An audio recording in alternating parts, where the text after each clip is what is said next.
Welcome to our channel. Today we'll discuss working principle of DC generator, construction of DC generator and types of DC generators.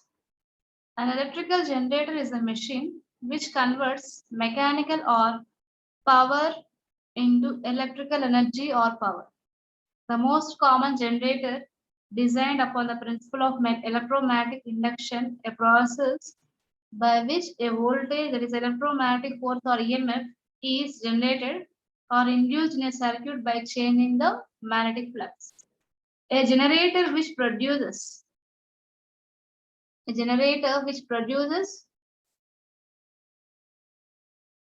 direct current energy is called DC generator.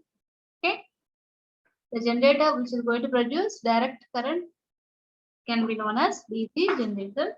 So in the early part of the 19th century, Danish scientist Hans Christian Ørsted demonstrated the relationship between electricity and magnetism by placing a wire near a magnetic compass. Advancing Ørsted's work, English physicist and chemist Michael Faraday developed a rotator. Although Faraday's initial apparatus design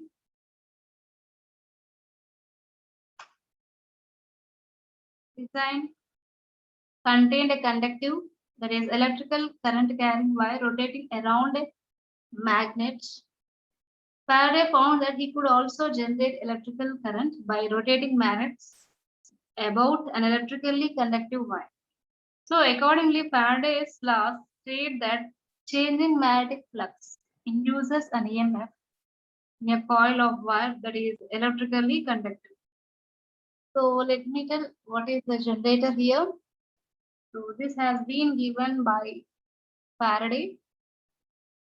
So in electricity generation, a generator is a device that converts mechanical energy into electrical power for use in the external circuit. So we can use turbines, steam turbines, gas turbines, or water turbines, internal combustion engines, and water turbines, and even hand cranks as mechanical energy sources. Because of this, we can supply the input as mechanical energy so that it will convert into electrical power. The first electromagnetic generator, that is the Faraday disk, was invented in 1831 by a British scientist Michael Faraday. Generators provide nearly all of the power for electric power grids. Let me discuss the working principle of DC generator. It is based on the principle of production of dynamically induced EMF. Dynamically is nothing but due to virtue of motion. Okay, dynamically induced EMF. EMF stands for electromotive force. According to Faraday's law, whenever a conductor cuts the magnetic flux, according to Faraday's law, whenever a conductor cuts the magnetic flux, dynamically induced EMF is produced in the conductor. This EMF causes a current to flow if the conductor circuit is closed, and whose direction can be found by Fleming's right-hand rule. The three conditions necessary to induce a voltage into a conductor are magnetic field, conductor, and relative motion between the two. And the basic essential parts of the electric generator are magnetic field. Next one is conductor or conductors which can so move so as to cut the flux. Here, mainly it is going to operate based upon the principle of dynamically induced EMF. That is, whenever a conductor is placed in a varying magnetic field, an electromotive force induced within the conductor. This induced EMF magnitude is measured using the equation of EMF, electromotive force of a generator. So the necessary magnetic field is produced by the electromagnetism. The loop of wire that rotates through the field can be known as armature. Okay. So we are going to have important components, 4 important components in a DC generator. They are stator, rotor, commutator, and brushes. Stator, here through which it can supply the magnetic fields around which the coil is going to rotate. And rotor, stator is a stable part, it cannot move, whereas rotor is a moving part. The rotor or the armature core is another important part of the DC generator. Next one is commutator. The operation of the commutator is like a rectifier. It is to convert AC voltage to DC voltage in the reinforcement of the armature wire. Next one is brushes. The electrical connection between the commutator and the external load circuit can be assured. So because of which the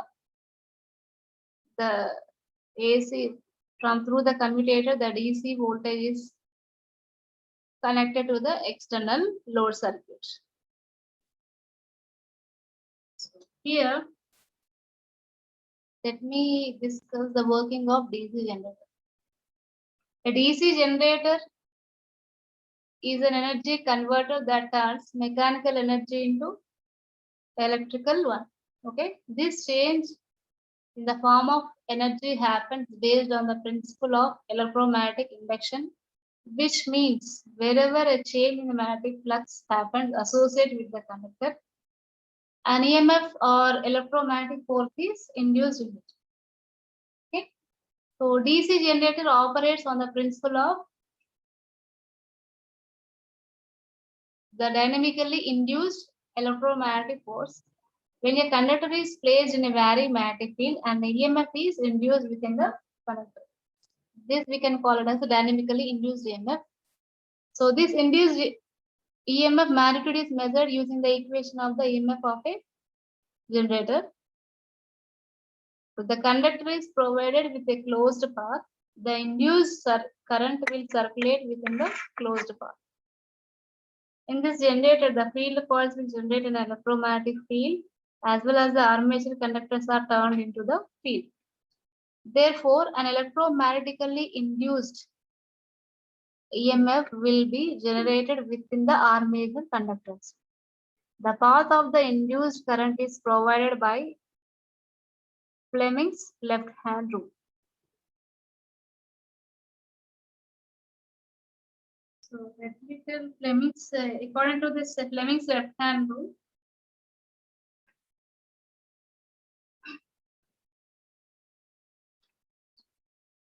discuss this later. First, let me tell the construction. So here the necessary magnetic field is produced by the electromagnets.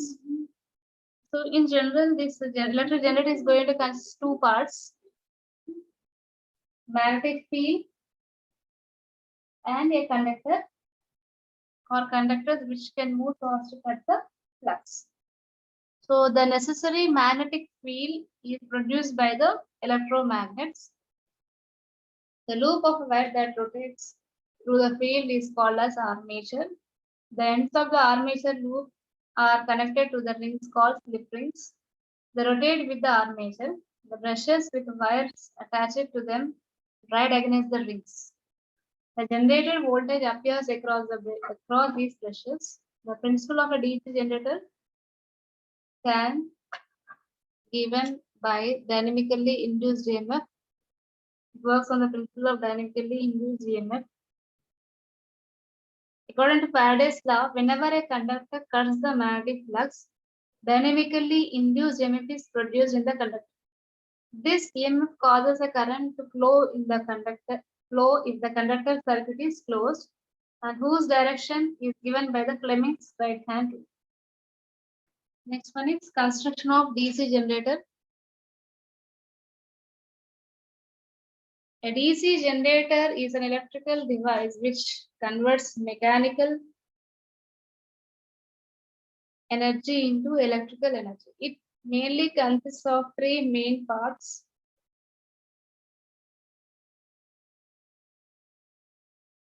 They are magnetic field system, armature, commutator, and brush gear. The other parts of the DC generator are magnetic frame and yoke, pole core and pole shoes, field or exciting coils, armature core, and windings. Next one is brushes, end housings, bearings, and shafts. So let us discuss the different parts of the DC generator in detail. So this figure shows the complete diagram construction of DC generator. It is a sectional view of the DC generator. You observe the diagram, you are going to have shaft, commutator, segments, pole shoes. It is cylindrical in nature. Cylindrical in shape. The outer part is cylindrical in shape.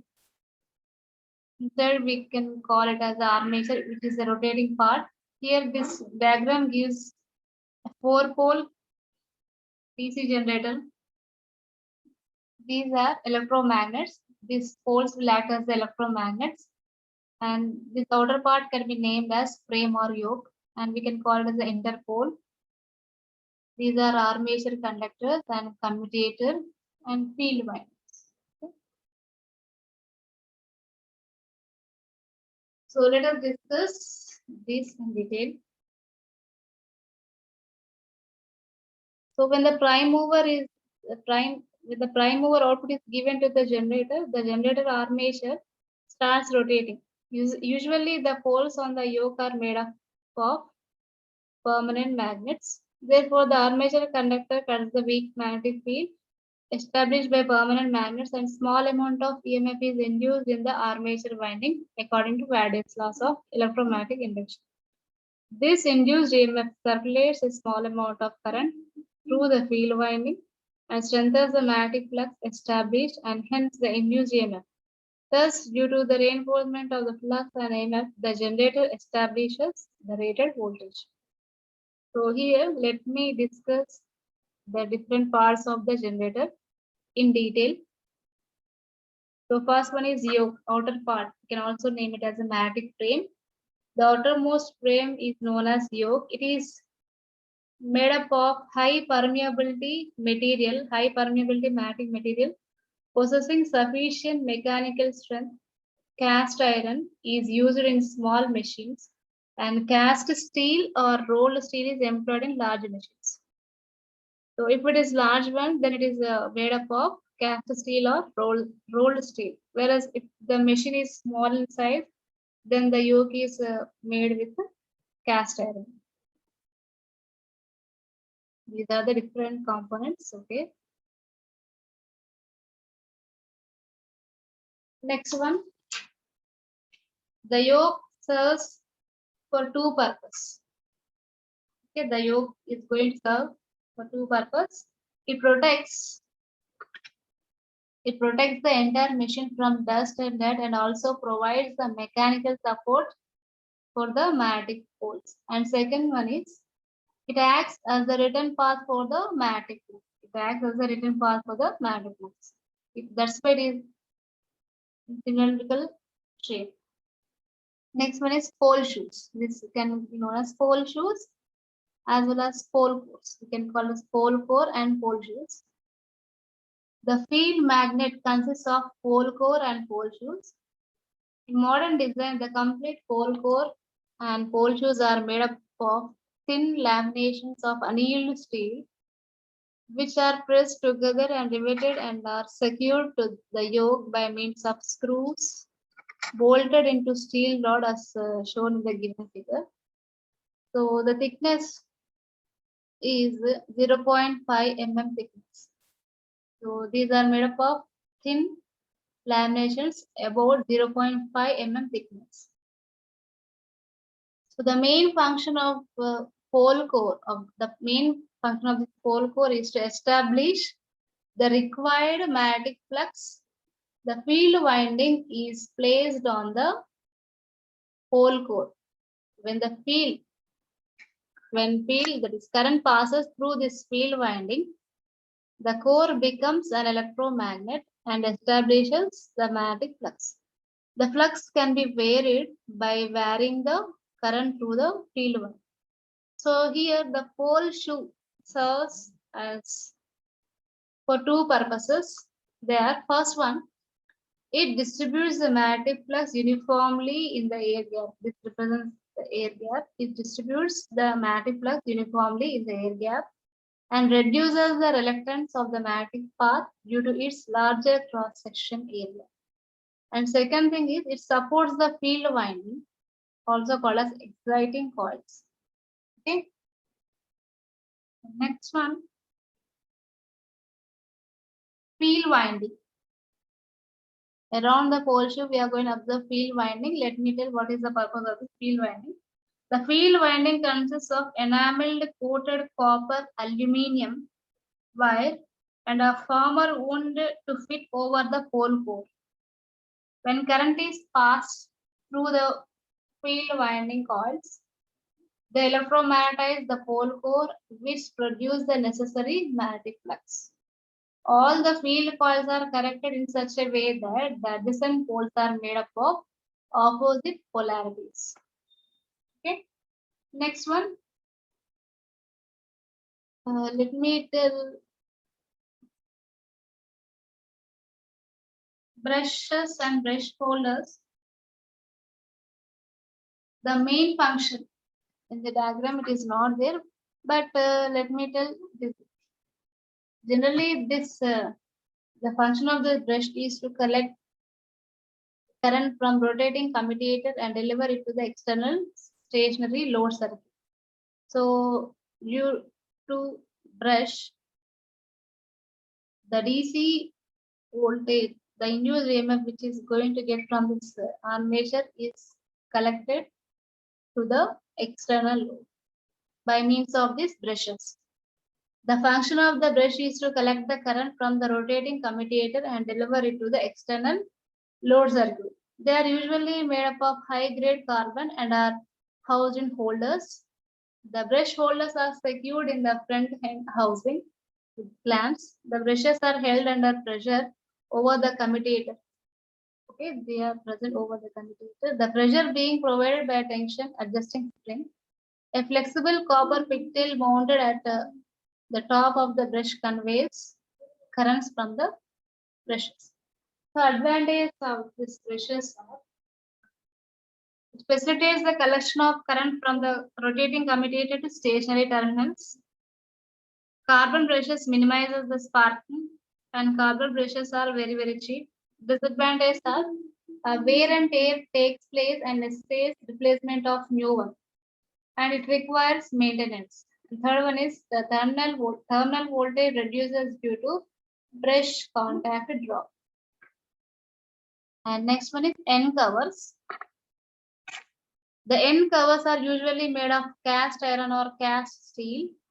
Its main function is to protect the inner parts, that is armature, commutator, etc. from dust and other foreign particles also.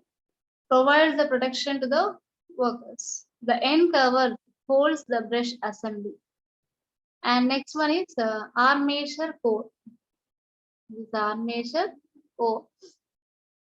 Armature core is cylindrical in shape and is built up of high permeability silicon steel stampings or laminations of 0.5 mm thick. Each stamping, these are armature. Okay, each stamping being separated from neighboring one by varnish. The purpose of using laminations is to reduce eddy current losses, whereas the high permeability silicon steel is used to minimize the hysteresis losses. Here, if you observe the armature, you are going to observe some slots. So these slots are provided on the outer periphery of the core, armature core, to house the winding in proper position, and the keyway is to provide, and the keyway is provided on the inner diameter, as shown in the given figure, to fix it on the shaft. And the keyway is going to provide on the inner diameter to fix it on the shaft. Okay, air holes or ventilating ducts are provided, which permits the axial flow of air for cooling purpose. All the laminations are immersed in varnish, and after drying up, They are pressed together by means of hydraulic press or by other means to form an armature. Insulating paper is placed in the slots first, and then winding coil sides are placed in the slots to form a closed loop, and may be either in lap or wave fashion. Here, the armature winding is done in two ways. It may be lap winding or wave winding. When the shaft is driven, the armature winding also rotates in between the magnetic poles. The armature core serves the following purpose. First one is it houses the armature conductors in slots. It provides a path of low reluctance to the magnetic flux. The armature is mounted on the shaft so that when it is rotated, the conductor housed in it cut the magnetic flux. Okay. Next one is armature winding. The armature windings are usually farmer wound. These are first wound in the form of rectangular coils and are then pulled into the proper shape. The coils are insulated from each other. The conductors are placed in the armature slots, which are lined with the insulating material like paper. This slot insulation is folded over above the armature conductors placed in the slots, or a fresh insulating paper will be placed over the conductors and is secured in place by wooden or fiber wedges. So EMF can be induced in the stationary conductors. It is statically induced EMF or moving conductor, that is in the armature winding. We can call it as dynamically induced EMF according to Faraday's laws of electromagnetic induction principle. So here, usually copper wires coated with enamel is used for this winding purpose.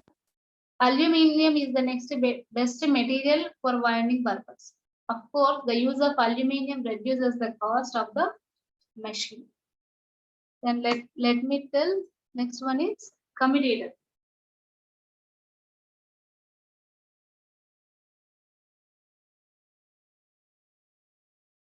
The commutator is of cylindrical shape. I will show this figure.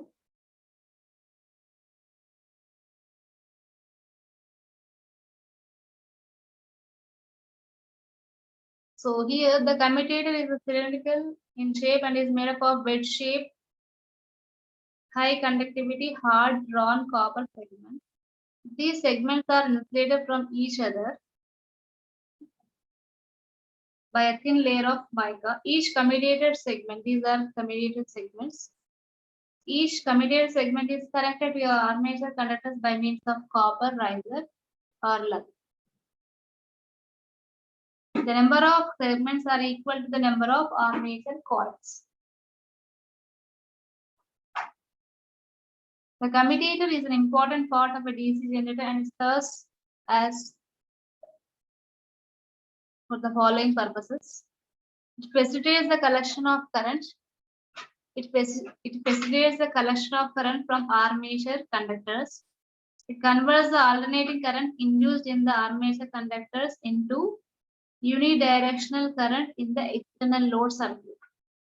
It is fixed on the main shaft on one of the sides of armature and rotates with armature winding.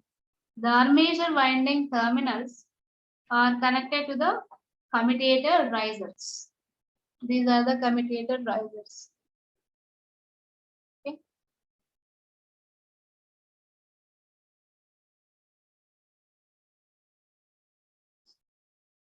Next one is shaft. It is usually made up of cast iron or cast steel and is supported between two bearings.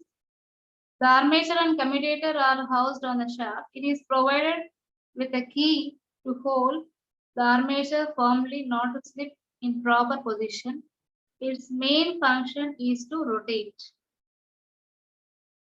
The main function of the shaft is to rotate. Other than this, we are also having, it is made up of mild steel with a maximum breaking strength The shaft is used to transfer mechanical power from or to the machine. The rotating parts like armature core, commutator, cooling fans, etc. are keyed to the shaft. Because of this, all these parts are going to rotate. And end housings, these are attached to the ends of the main frame and provide support to the bearing. The front housing support the bearing and brushes assemblies, whereas the rear housings usually support the bearings. Next one is bearings. The ball or roller bearings are fitted in the end housings. The function of the bearing is to reduce friction between the rotating and stationary parts of the machine. Mostly high carbon steel is used for the construction of bearings as it is a very hard material. And next one is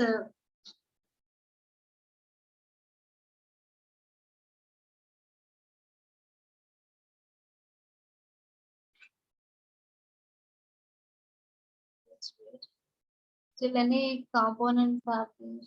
So let me tell what is the lap binding and wave binding. So the armature binding is done in two fashions.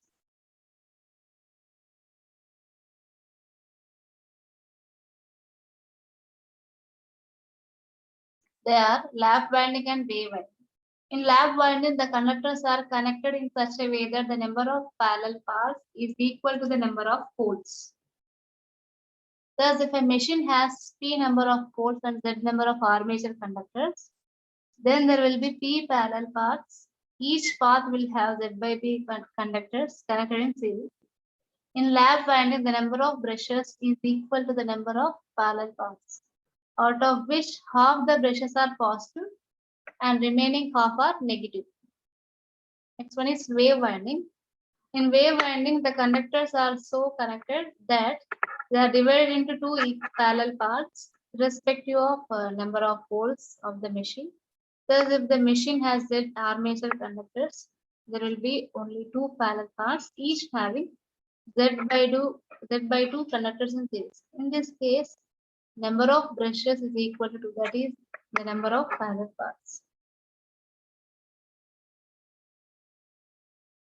Let me discuss some more. Okay. I think already we have discussed.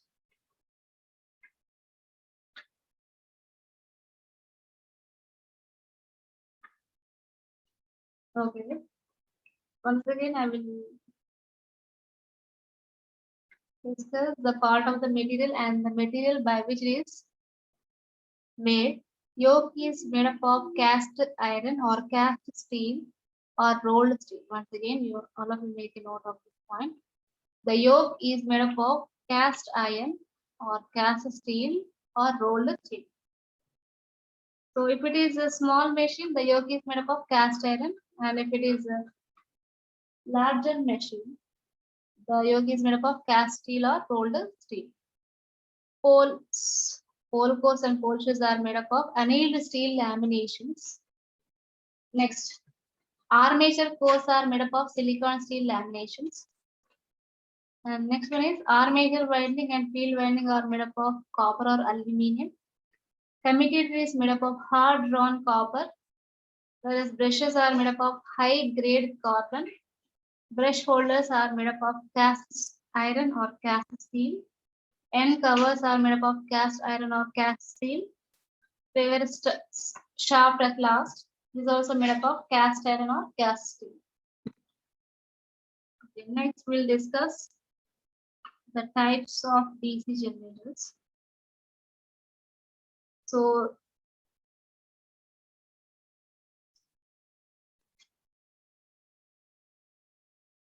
if you observe the classification table,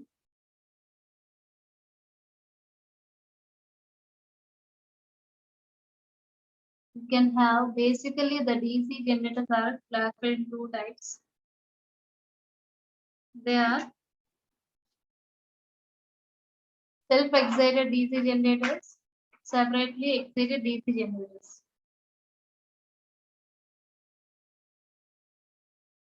So here, let me tell. So a DC generator can work as an electromechanical converter only when its field winding is excited with direct current, except for small DC machines employing permanent magnets. Depending on the methods of excitation to the field winding, the DC generators are basically classified as separately excited DC generators and self-excited DC generators. So let me tell what is separately excited and self-excited DC generators. So separately excited DC generators, in this type, the field magnets are excited from an independent external source of DC current.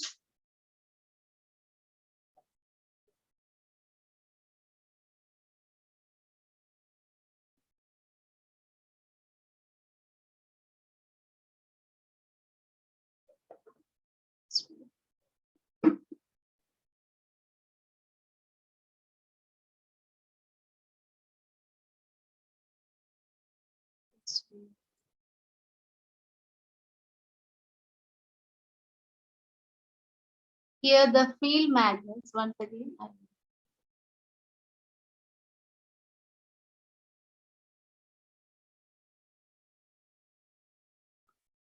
okay, we are discussing the classification of DC generators. Basically, these DC generators are classified in two types: separately excited DC generators and self-excited DC generators. Separately excited DC generators. In this type, the field magnets are excited from an independent external source of DC current. The field winding consists of several hundred turns of fine wire. The voltage of the external DC source has no relation with the armature voltage. As it given, it is shown by this. Okay, this is separately excited. If you observe this field winding, it is excited by an independent external source of DC current. There is no relation between this armature as well as the field winding. And coming to the self-excited DC generator, self-excited DC generator is one in which the field winding is excited by the current produced by the generator itself. In these machines, the field poles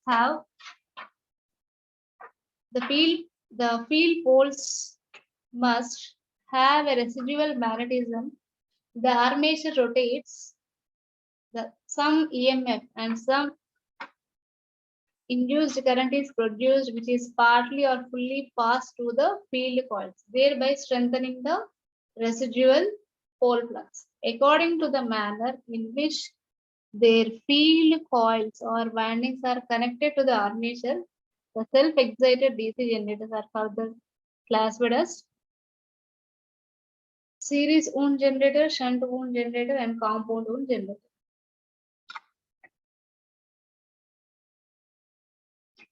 So if you observe the series wound, in series wound generator, the field winding is connected in series with the armature. So current that flows in the armature flows through the field winding and through the external load. A series wound generator uses very low resistance field coils and which consists of few turns of larger diameter thick wire. As the series field current depends upon the armature current, the series field may be called as current operated field. The output varies directly with the load current. Series wound generator have few practical applications as it is going to have poor voltage regulation. These are not used for fluctuating loads. And then shunt wound generator. In shunt wound generator, the field windings are connected across or in parallel with the armature conductors. Shunt wound generator uses high resistance field coils which consists of many tons of small or thin wire. Normally, field excitation is maintained between 0.5 to 5% of the total current output of the generator. Current in the field winding of a shunt wound generator is independent of the load current. Since the field current is not affected by the load current, the output voltage remains nearly constant. Therefore, for this reason, the shunt field may be called as voltage operated field. The connection of the shunt field can be shown like this. Here is connected parallel with the armature. And coming to the compound, these are going to have both series field winding as well as shunt field windings. The series and shunt windings are wound on the same pole piece. The shunt field is stronger than the series field. The generator combines the characteristics of series as well as shunt generators. The output voltage remains relatively constant for all the values of load current within the design of the generator. Because of this, they are mainly used in many applications. So again, this compound wound generators are classified into two types. Short shunt compound generators as well as long shunt compound generators. In short shunt, if you observe, voltage excited winding is connected across the armature terminals. Voltage excited winding is connected across the armature. If you observe in the long shunt, the shunt field winding is connected across the machine or line terminals. This connection requires a wire of long length for connecting the shunt field to armature. Okay, with this we can have types. And next one, let us see the DC generator EMF. So it can be given as it is denoted by E suffix small g, which represents EMF of the generator, which is given as P pi Zn by 60A, where Eg represents the generated EMF per parallel path in the armature, P represents the number of poles, and pi represents the flux per pole or Weber, which is measured in Weber, sorry. Pi represents the flux per pole, and Z represents the number of conductors, which is given as number of slots into number of conductors per slot. And N is given as the rotational speed of the armature measured in RPM. And A, small a, gives the number of parallel paths in the armature. So for a wave wound generator, the A value will be 2. For lap wound generator, the A value will be equal to P. So this equation gives the EMF equation of generator, where you are going to have the relation that E is equal to P pi Zn by 60A. So in this session, we have discussed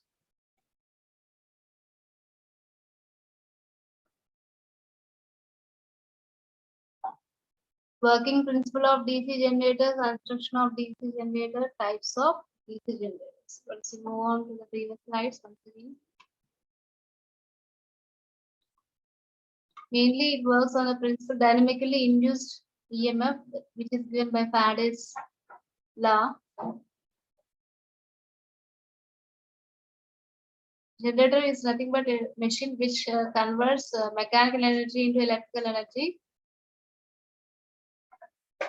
And because of this input mechanical energy is given by a prime mover known as turbine. Mainly it consists of a stator, rotor, commutator, and brushes. We observe this is the construction, cross-sectional view of the DC generator, where we are going to have magnetic field system of DC generator, magnetic frame or yoke, pole core and pole shoes, field and exciting coils,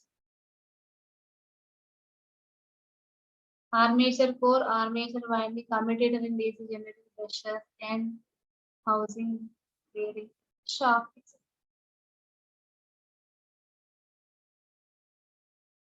And coming to the classification, basically these are of two types, self-excited and separately excited. Again, the self-excited are classified into three types, shunt, series, and compound. Further, the compound wound generators are classified into two types, long shunt compound generator, short shunt compound generator. And the EMF equation of generator can be given as P by Zn by 60A. So this, I'm going to close my session. We'll come up with new topic in the next session. Thank you, one and all.